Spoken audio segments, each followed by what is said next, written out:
All right, we are going to do an episode that people really liked before. It was a trip report. I did a trip report when I went to Austin. I just went to LA and I wrote down a bunch of notes. So most people when they travel, I don't think they really do this, but I call them micro memories where I just write down like 1 to 3 words that wouldn't make sense to anybody else, but there's a story behind it for me, or there's some insight, some story, some crazy thing that happened. I write them down all trip. And then what I did this time was I just published them on Twitter. And I said, hey, here's all my notes. Ask me about any of these. I wrote down 21 things. Why don't we try that, Sam? Why don't we take this list of 21 and you just pick numbers that you think are interesting, and then I'll kind of explain the thing from the trip.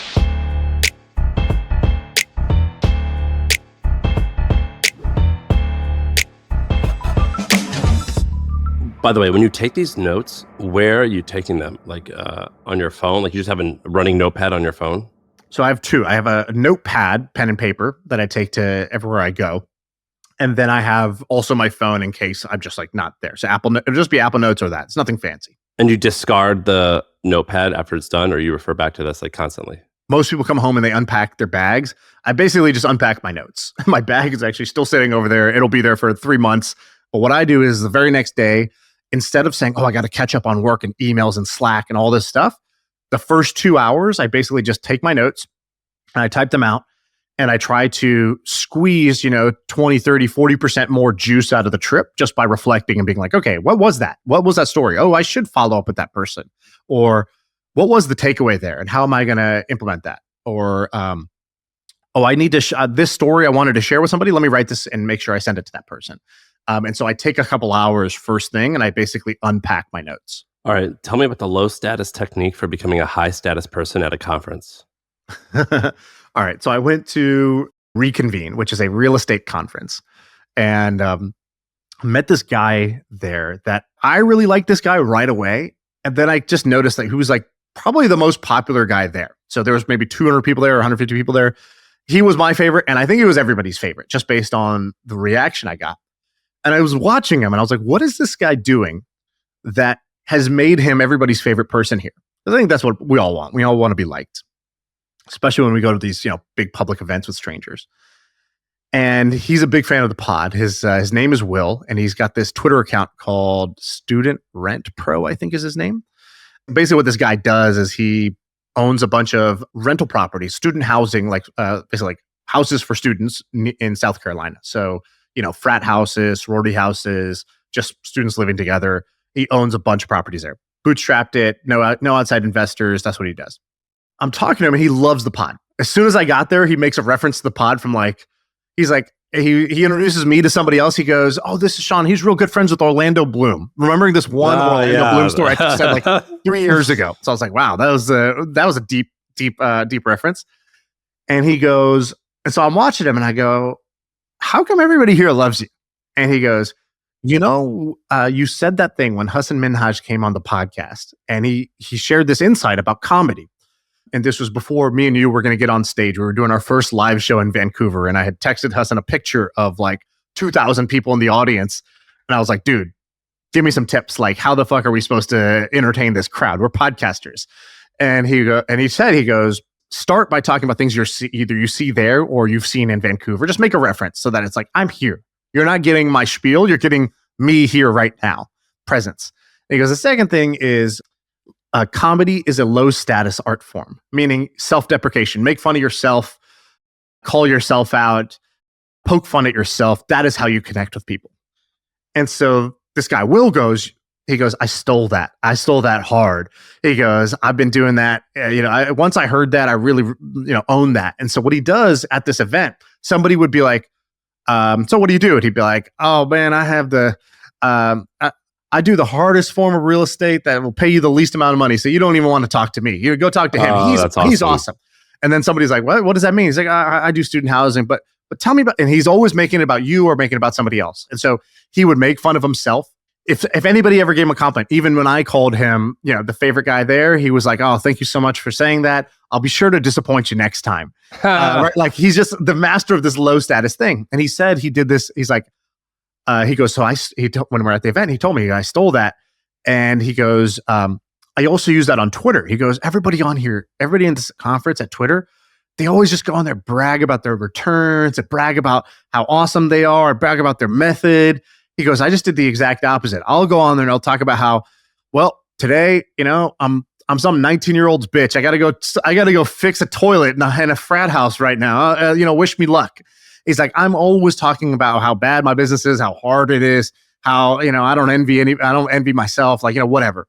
He goes, I just say it how it is. And I'll actually shine a light on the worst parts of what it is and the uncertainties of what I'm doing. He goes, I'll tell you what, I think I can he's like, I've never raised any money, but if I wanted to, I think I could outraise everybody here, because what I've been doing on Twitter has built a lot of connection and a lot of trust. And I just think that goes a long way. And then when I watched him at this conference, he was doing something that Ben Levy's a master of, which is he realized that the way to build value at a conference is not to puff your chest out and say, oh, hey, come look at me, come talk to me about my greatness. What he would do is any two people, he would just connect them to each other. And then he would basically get the goodwill of having made that connection. And he would just keep doing that. And he'd be like, oh, this is Shaan. He'll never tell you this, but his podcast is a huge deal. This guy's podcast is incredible. You got to talk to him about this. And Shaan, this guy, we call him the multifamily king of Dallas. This guy's like the Flavor Flav of a conference. He's just hyping people up. He would just keep connecting people. He would give you this like really hyperbole intro where he'd be your hype man. He'd make you feel good. And he just kept doing that, kept making connections, kept giving people two ways to intersect. Oh, you guys will get along because you're both really into X. Boom. And what that does is just creates this like enormous glue and goodwill at a conference. So you need people like this at a conference, but also for him, he actually ended up being the high status guy. He's the guy that everybody loved. He's the guy that everybody knew. And he's the guy that everybody sort of felt completely not on the defensive with. And so because people felt they could be real with him, they actually formed real connections at this thing. I thought it was really awesome to see in person. Two things: dinner with millionaires, and the richer the guy, the weirder the guy. Okay, the richer the guy, the weirder the guy is an obvious one for me. So what we do at these events is we kind of stack meetings with a bunch of interesting people that live in that city. So when we go to a city, often Ben will say, all right, here's a bunch of our friends, or a bunch of people we know or loosely know, who do we want to hang out with and how busy do we want to make this trip? We sort of stack a schedule from there. And one of the things that really stood out was the more successful the person, the richer the guy, the weirder the guy, with really no exceptions during this trip. And when I say weirder, it would be that they have weird hobbies. It would have that they have weird marriages or relationship dynamics. It would be that they have just like really weird social skills. And what I realized was that I always assumed by default that people are just normal, chill normal people, right? Like, I don't know, like I just put that on people. That was my default assumption. And I realized like, I really need to stop making that assumption because it is way, way wrong when it comes to these kind of outlier successful people. And I thought about that and I was like, is it that like, are they successful because they're weird, or are they weird because they're successful? And I think there's a bit of both going on. So like, for example, I think they are successful because they're weird in that they're willing to be unconventional. Like, they didn't go get a job and they didn't look at some industry and assume it was like well run, and they actually disrupted it. And, they grinded it out for 10 years, taking no salary to try to get to that success. So because they were willing to be unconventional in their career, it really shouldn't surprise me that they're also unconventional in their marriage and unconventional in their hobbies. Like, what's an example? Well, I don't want to say a specific story to make somebody feel weird, right? Because these people listen to the podcast, so it's not, I don't want to put them on blast like that. But I mean, you've seen this in San Francisco. Yeah, I have. I think those particular people, they tend to be on the coast in cities like LA, San Francisco, and New York. I know a bunch of people that are worth 9 figures that live in Missouri, where I'm from. Not a bunch, a handful. And I think that they are shockingly actually normal. I think it's, if you've gotten extremely wealthy at a young age and you live in one of these cities, you should assume that they're going to be a freak. Do you know what I mean? Yeah. There's also just like rough edges. So, social norms are very weird, right? Like we were at a breakfast and there was 2 people there and they didn't know each other. And so we were like, hey, like, I could make an intro, but it'd be easier, you just tell you just intro yourself. And like what I thought would happen if I say, hey, make an intro, like, Sam, what are you going to say if I say, hey, maybe you guys introduce yourselves. You guys don't know each other. Two people. I would say, hey, what's going on? My name's Sam. I live on the East Coast. I work in the media industry, and I work on a podcast. I'm super into health and wellness. Great. You said your name, you say where you're from, you say what you do, and you say maybe something you're really into or kind of like a hobby that's a big part of your life. Yeah. Totally normal, chill thing to do. At this breakfast, one guy just starts with his name, and literally he finished 2 minutes later with his company's EBITDA and like the terms of their recent acquisition. Like and I was like, what is going on? I was like, yeah, I think rich people are just like really, really out of touch with what they are willing to share and overshare about themselves. But that happens. I think that happens to you and I. I'm the cause. if they listen to the podcast and they realize that we talk about numbers a lot, and what he was trying to do is to like either show off or impress you that, yeah, I thought that this is just what you talk about all the time. Do you know what I mean? Yeah, but and it wasn't bad. Like, it was actually really fascinating. It was interesting. But I did note, like, wow, that that's not a normal thing to do. And I think that's whatever. I enjoyed it in the moment, but like, and then by the way, the other person at the breakfast did the same thing. I was like, okay, cool. We all just went deep really fast, which is weird but cool in its own way. So yeah, the richer the guy, the weirder the guy. All right, so when I ran my company, The Hustle, I think we had something like 2 million subscribers, and we made money through advertising. And we didn't actually make that much money per person reading the newsletter because advertising in general is kind of a crappy business model. And so I remember sitting down and I'm like, what are all the different ways that I can make money off The Hustle that aren't advertising? And so to make sure that you don't make this mistake, Shaan, me, and the HubSpot team, we went and looked at a bunch of different ways to monetize your business. And we put it all together in a really cool document where we lay it all out along with our research. And we call it, very appropriately, we call it the Business Monetization Playbook. Go to the description of this episode and you're going to see a link to that Business Monetization Playbook. It's completely free. You just click the link and you can see it. Back to the episode. What about dressing well versus dressing comfortably? Okay, this is right up your alley because I think you are on a big dressing well kick. Not displayed today with your white t-shirt, but you right. This is like currently like a fascination for you. This is an $80 t-shirt, Shaan. So is that an $80 t-shirt? It's the t-shirt that the dude Jeremy wears in The Bear. So it's called fashion. Hello. Nothing like buying an $80 t-shirt and then have somebody else say, is it an $80 t-shirt? It makes you feel great. I apologize. It's called fashion. Hello. No, what about like you're speaking a language I don't even know. That's the problem. I just can't even recognize. I paid $80 for this t-shirt. So yeah, I think I know a thing or two about fashion. All right. So, I mean, obviously, if you go to Los Angeles, you're going to see a bunch of beautiful people. And I started just like paying attention to it while I was there, on the flight. I was like, man, people really like dress beautifully for this flight. Like this is really cool. And I remember that Paul Graham once wrote this essay called Cities. And he says that every city is kind of whispering something in your ear. All the major cities, San Francisco is sort of whispering in your ear, you're not ambitious enough. You got to go bigger. You want to launch rockets or, artificial intelligence, whatever. You're not ambitious enough. And what does New York tell you? They go, you're not powerful enough. They go, you're poor. Yeah, exactly. You're not rich enough. LA basically whispers, you're not hot enough. And this is why people are injecting all kinds of shit into their face and their lips and their butt and all kinds of stuff. And to me, that part is a bit of a turnoff. But I do appreciate the dressing well component of you're not hot enough. And the funniest part was I went and our buddy Sully lives in LA right now. And I saw Sully a few months ago when he was living in San Francisco. The guy transformed, dude. He went from like SF startup scrappy style to cool guy LA chic, and not even like in a try hard way, just casual, right? Like just very casual, but well-dressed casual. And I was so inspired by it. I was like, wow, this is my same friend, two different cities, comes across two different ways just by, a couple of choices. And I literally was just like, he was like explaining to me, I was like, shut up. I just looked at his tag. I took photos of his shirt while he was wearing it. I was like, I'm buying this exact outfit and that'll be my starting point. And I realized, okay, I've had this in my mind, this choice, which was either dress comfortable or dress nice. It's one or the other. It's not. But when I saw him, I was like, oh, he's comfortable and nice. Like, duh, that was a false choice. Stupid story. I was telling myself that was dumb.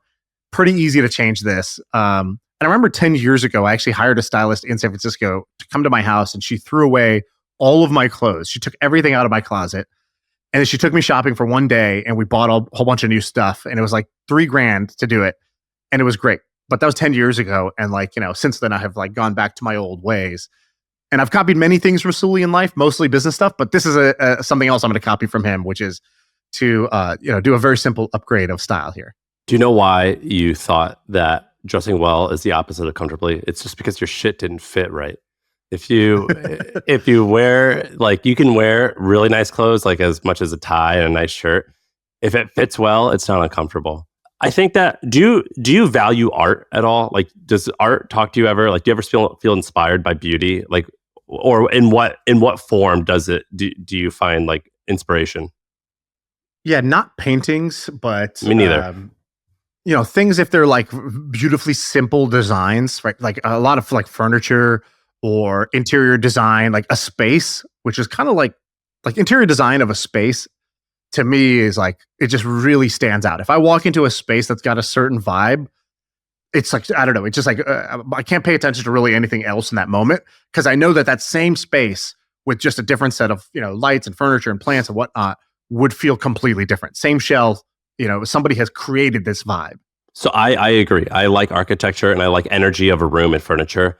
And for years, I thought art just meant like paintings or like just like sculptures. And I don't find inspiration from those things. And I thought architecture or clothing, that's not art. That's a waste of time. That's a waste of energy. And then when I kind of like realized, I'm like, no, it's actually like just as important as art. It's not a waste. And I started giving into that feeling. I realized this is what makes like, this sings to my soul. I should like give into this stuff and it's worth the effort. This isn't, it's not simply utility. It could also be something that just inspires me or just sings to me a little bit. And so once I realized that it's all related to self-expression and it's all art, it kind of changed my perspective. Do you know what I mean? Or 100%. Instead of just saying music is like that, right? Music is probably the easiest one to appreciate. Yeah. And instead of saying, well, I'll just pay someone to do this, I actually realized, no, I want to learn like what are these things communicating or like what goes like it is in a weird way in art. I don't want to just phone it in. I want to actually figure out like what makes beautiful art or what language do I want to speak when I'm communicating this. Do you know what I mean? Yeah. I'm also probably the only sucker that bought 2 NFTs because I was like, oh, that's beautiful art. And I didn't mean it as like the cover your ass of like, I'm just trying to get rich. Was that the holographic Kobe Bryant thing? the Kobe floating into heaven one, and the other one that's just a strawberry. I was like, wow, this is beautiful. And I bought this strawberry NFT that, is currently worth 0, but in my heart, it's still worth something. All right, let's go to 1 or 2 more things. Which one do you think is interesting? Okay, I think the little luxuries in life is a good one. I think Mike Posner is a good one. And yeah, I want to learn about him, but would that ruin the pod? No, it won't ruin the pod. All right, so you interviewed Mike Posner. I know Mike Posner because of a song, like I Took a Pill in Ibiza. It was like the biggest hit, I think. But then I also know him because he's kind of like a hippie, mellow guy. I read about him or watched a YouTube video about him walking across America. And so like he's actually a little bit more guru-y, not that he's a self-described that, but I am looking to him as like an energy guru a little bit. Is that right? Yeah, but I wouldn't call him energy guru, but I know exactly what you mean, which is that he's an inspiring guy. So the backstory here is I went to Duke, and in my freshman year, I heard that there's a guy in the dorm next door who's like some white guy rapper from Detroit. And I was like, okay, cliche. And it turns out that was Mike Posner. He's in the same year as I was. And he lived, one building over. And I remember hearing his songs before they ever went public. And, for example, Cooler Than Me, which was his first kind of hit song. I remember hearing that and being like, okay, this is actually kind of catchy. But at the time, it just seemed far-fetched to me. Like, yeah, this guy's really going to make it. And he wasn't the best rapper and he wasn't the best singer and all that stuff. So, at the time, we just sort of wrote him off. And then while we were at Duke, he blew up. I think the second or third year, Cooler Than Me took off. And we used to hear that this guy was traveling. Like every weekend, he would just go do shows, concerts at other campuses. And he'd fly out on Thursday, he'd fly back Sunday night. And he was there on Monday for classes. And I remember being like, what the hell? And like, he had a meeting with Jay-Z's record label. And I was like, wow, this is crazy. What's going on? So anyways, that was how I initially heard of Mike Posner.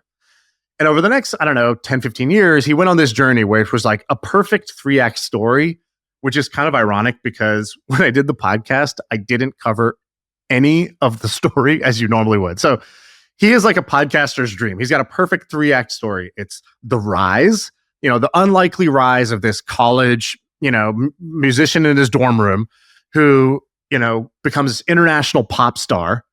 Then he's got Act 2, The Fall, which is he's a one-hit wonder. His next song goes triple platinum, but it's still not enough because it's smaller than the first song. Then the next song goes double platinum, which is even worse. And then his record label shelves him, and he doesn't even get to make music anymore. They won't release his music anymore for years. And is he does he also get into drugs and alcohol or no? He gets depressed. He's like, I lived this lifestyle. I was on the road. I'm taking my shirt off on stage. I'm the man.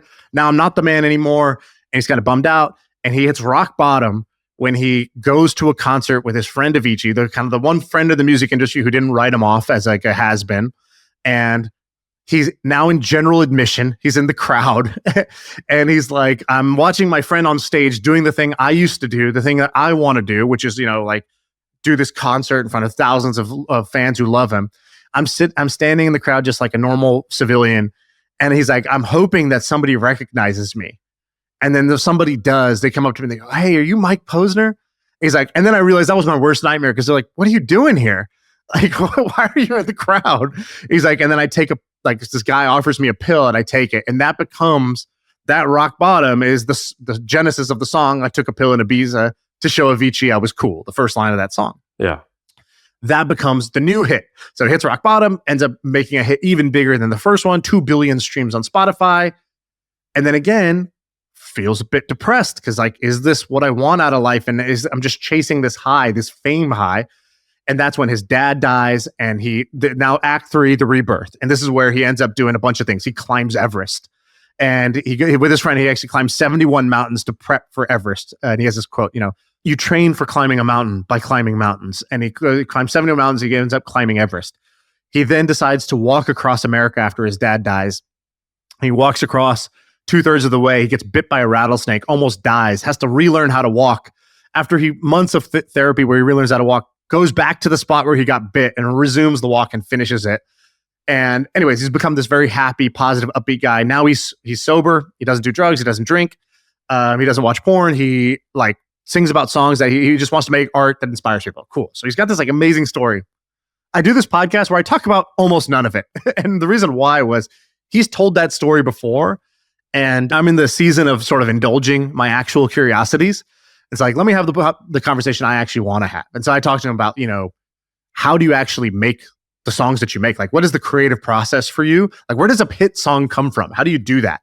And a lot of his mindset, mentality stuff. So I think the podcast is going to be great, but it's different than probably what people expect, which is just kind of beginning, middle, and end of his story. With someone like him who is famous, but maybe doesn't regularly have hits or tour, does he just have super lumpy income? I mean, how does he survive between hits? Well, so what he told me, he was like, I was like, how did you do that? And he's like, well, part of it is I got financial freedom. He's like, my wealth manager guy sat me down and was like, hey, we ran Monte Carlo simulations and look, you're good. You're good. And so of course you can always make more. And of course, anything could happen, but by and large, you're good. If you don't let your lifestyle get fucking crazy, you're all right. He's like, so then that gave me the freedom of I don't even need to have another hit, right? Which is all of his hits have come from a place where he wasn't trying to make a hit. And every time he's tried to make a hit, he didn't make a hit, right? It's that irony of the whole thing. And so I go to his house. And by the way, the best thing to do with these podcasts is to go to people's house to film it. Was it nice? Well, we filmed it in his studio, which is a side house that he has. We didn't go to the main house. But it's cool. It's at the top of this mountain. So you have to basically make a trek up this windy road up to his mountain. And I was like, cool, I'll pass on this windy road every day. But the house itself was cool. It was at the top of this mountain. And I'm standing there at his studio. And he's like, oh, his guy was like, oh, he's got a meeting right now. He'll be out in a second. So he comes out and I just hear from the other side, woohoo! He's just so happy that he's outside enjoying his day. He doesn't even realize that we're already there. And he's just like, oh, you're here. And then he comes in and he's just like a ball of good vibes. His like energy was really like off the charts. And people don't know this, but Arie, we've talked about this, which is we get to see the guest before the lights turn on and after the recording is over. And it's very striking what people are like. Some people have a very stark contrast of the before pod and after pod versus when they're recorded. And some people are just like the same or even better when they're off camera. I would say Mike was a great example of somebody who off camera, like his energy was just very, very contagious, extremely positive person, very nice to everybody in the room, took the time to do that. Even afterwards, when he had to go, like his manager was there, was like, hey, we got to go, Mike, we're late. We got to go somewhere. He like stopped and was like, hey, he's like, I got to go do this real quick, but don't leave. I want to come back and say bye.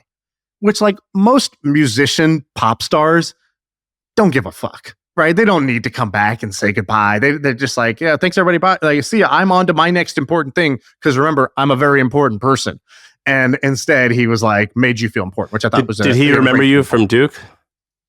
Well, we didn't actually ever really cross paths. Like we didn't know each other when we were there. We just knew. I knew of him. He didn't know anything about me. All right, let's do one or two more. Well, what's the little luxuries? So this stood out. We again, we meet a bunch of people. One of the things we noticed was we would have a meeting or lunch or something or hang out, go to someone's house who was like super wealthy. And what we noticed was like, man, even if this person has like, let's say 10 times the net worth that we have, they don't have like 10 times the better life. They don't even have maybe 2 times the better life. I actually don't think that there's really like any link. And I don't mean better life as in like, let's say their health or their family, like forget those things. I'm talking about even just material life. Like there's not that much that they can spend on that we really need. Or would want. So and I'm on the lookout for it. Like, what are ways that people use money, either spend money, invest money, whatever, that is interesting to me. And what I noticed was that there were very few luxuries that I actually wanted that other people had. And instead, well, we flipped it. And there was actually some really small little luxuries of life. So like I was talking to Ben, and Ben's like, dude, there's this little luxury of life I miss at this Airbnb. He's like, the Airbnb had really cheap towels. He's like, yeah. He's like, I just recently splurged on like having amazing bath towels. He's like, and then I use 2 every time. He's like, it drives my wife nuts. I'll use 2 towels every time I'm out of the shower. And like, I bought the like $40 towel or the $50 towel instead of the like $5 towel. He's like, but it's the little luxuries, man. And I was like, dude, that's me with socks. Like I hate having mismatched socks. So I threw all my socks away. When we got acquired, the only thing I bought was I threw all my socks away.